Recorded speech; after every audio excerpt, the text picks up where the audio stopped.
I would like to share a few thoughts on a subject that's quite personal to me, and it's really about the dignity and respect in the workplace, and also personally too. It's something that I hold quite in high regard, and this is more about a situation where I learned something that has kind of added value to the way that I work today and the way that I interact with individuals, and also belief in myself ultimately. So this situation is it's not really important to speak about individuals or a company anyway. I'd rather not do that. This is more about the learnings, as I say.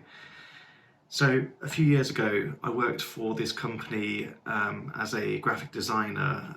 It's quite a small company, kind of roughly a kind of, I would say, a startup. And it was pretty much all hands on deck. So each of us worked above and beyond to try to get this company off the ground and help it to grow. And I just saw it as a wonderful opportunity because it was one of the first times in my career where I was fully trusted with the development of a brand and the responsibility of communicating that to other members and also coming up with ideas for campaigns, forming different solutions, helping to educate the rest of the team and how we present ourselves. Also, yeah, a bit of kind of motion graphics, kind of static work. It was all just a wonderful smorgasbord of design, and I grew massively within that.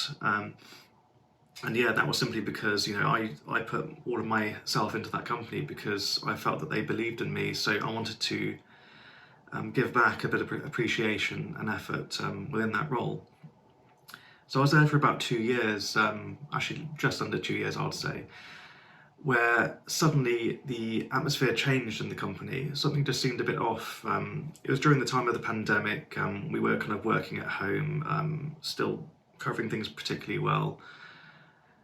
And suddenly the company decided, as an official announcement, hey, we're opening the offices up again. We want you all to all come back. Which I thought was a bit odd because the government at the time was advising quite strongly that offices do not open and that we minimise contact as we were in the height of the pandemic. The company itself knew that I had OCD, which is of course obsessive compulsive disorder, which is it's legally kind of treated like a disability in the eyes of the law. So not to measure that up against other kind of more serious disabilities, but OCD can be quite a serious kind of psychological challenge, to say the least. So me working very closely with my manager for many years, they knew that very, very well, and the challenges that I had during the pandemic. So them asking me to return to the office all of a sudden without any plan or anything at all, of course sent me into quite a negative spiral. I was very nervous, I was very anxious, and it got so much to the point where I had to take some time off of work to reset myself and realign myself. Before that, of course, kicked off, I came back in response to the company asking us to return to the office and said, look, I don't feel comfortable just yet. Can we discuss this some more? Because I'd like to make sure that if I do return to the office, that I'd like to be reassured that things are safe, because this will affect my family, and I have others in my family who are quite vulnerable due to their age and other conditions. So I need to really make sure that we don't pass things along, because at the time we didn't know much about the pandemic, about the dangers in its entirety.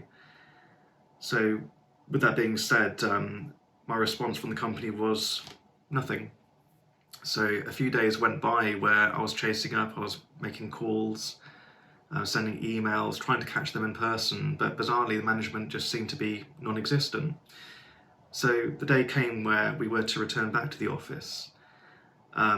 I sent a message to the management saying, look, you haven't communicated with me just yet. I'd really appreciate if we can catch up at some point, but for today I'm just going to continue working at home and doing my piece until we can kind of work out the best ways forward. So a few hours later into the day, the only response from management was they offered me a disciplinary of the highest order. So disciplinaries, just for those that don't know, they're often kind of almost there's a gradient of disciplinary level where there's like a lower level for minor things. It could be just making consistent mistakes, or things like that. And even if you are offered a disciplinary, you're supposed to be given, I believe, 2 written warnings, as well as conversations around that. My company's response to me saying, okay, I don't feel comfortable coming to the office, can we discuss this some more, was to offer me a disciplinary of the highest level. So the level that they gave me was above theft of company money, it was above abuse of customers or staff, it was above damage of company equipment, the list goes on. And this disciplinary, I realised was, well, this is quite serious, because I could suddenly lose my job. You know, if you get to a certain level, they can quite easily consider to get rid of you, which wasn't great. I had a family at the time. It was quite a concern. So as I mentioned before, I was in quite a bad psychological condition. As I explained to my manager how bizarre it was that I was treated in such a way that I went from being their golden boy, so to speak, to suddenly be enemy number one. It was very odd. The escalation seemed very, very bizarre. Yeah, as I mentioned, I was off for some time whilst we investigated this disciplinary practice as I prepared my documentation for the role. None of it covered this particular procedure. It seemed to be entirely manually done or outside of the agreed terms and conditions. So me being myself at the time, yes, I was stressed out. I researched my legal situation, and as I mentioned, I found out that OCD is to be treated under a certain law. So my response was to come back and debate that, saying, look, okay, something just doesn't quite seem right here. And I asked for like a hearing on that, where I met with the manager to discuss. The manager itself seemed to avoid many important answers. I would have identified their actual true cause for giving me a sudden disciplinary out of nowhere. As the conversation continued, they decided to delay the disciplinary hearing further, as they sort of wanted to take some time to kind of investigate what I had brought forward in terms of raising my legal awareness of the situation. And yeah, after about a few days, suddenly I was asked to come into a meeting, and I thought it was something to do with the so-called unsolicited disciplinary hearing. It was actually to do with the fact that the company was closing down. They said, hey Kieran, okay, X, Y, and Z has happened. Unfortunately, we're going to have to close up shop. And then I asked them, okay, well, what about the disciplinary hearing? And they wouldn't answer anything about that. And I said, well, it would be good to have an explanation. And I never got an explanation, as I then stated as we were closing. Well, I'm kind of putting two and two together here. I'm kind of getting a clearer view. In the UK law, you have to be employed for 2 years or more to receive redundancy. At the time I was offered the disciplinary, I was just under that 2-year mark.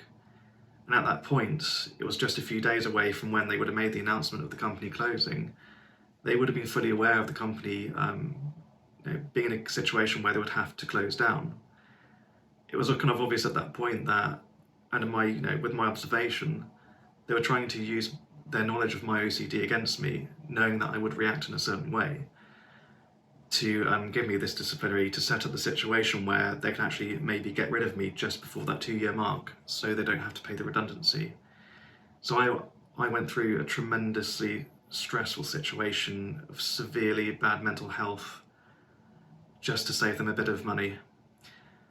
So my learning of that situation, for one, is obviously my rights, how to stand up for myself legally in a way that's professional and decent. And yeah, I never lost my temper. I kept myself quite cool-headed for that entire process.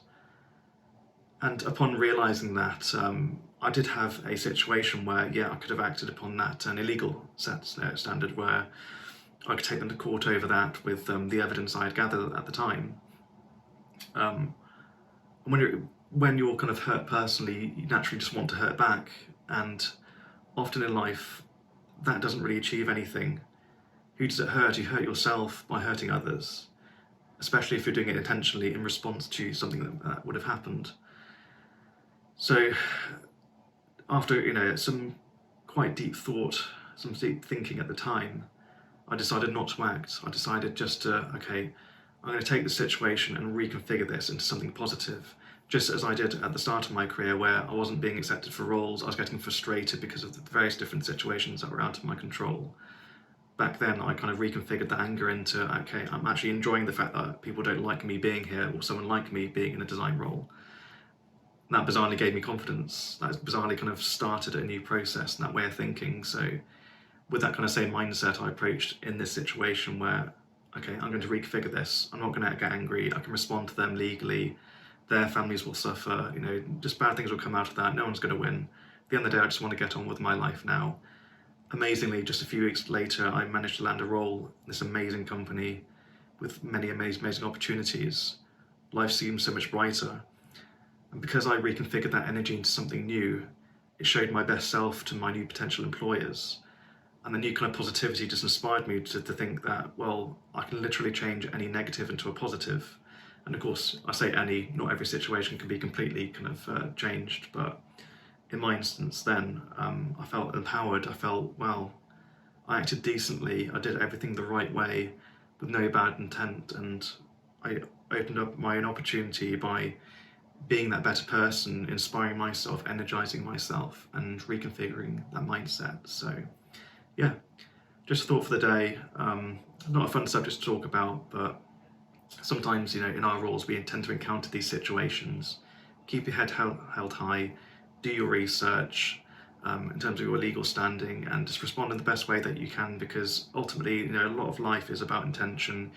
If you go into things with a good intention, good things do often come. So yeah, I'm doing well now. I'm really grateful for the company that I work for, and also the situation that I went through, because if I hadn't have gone through that situation, maybe I wouldn't be where I am now, or maybe wouldn't be as strong as I am now. So yeah, thank you.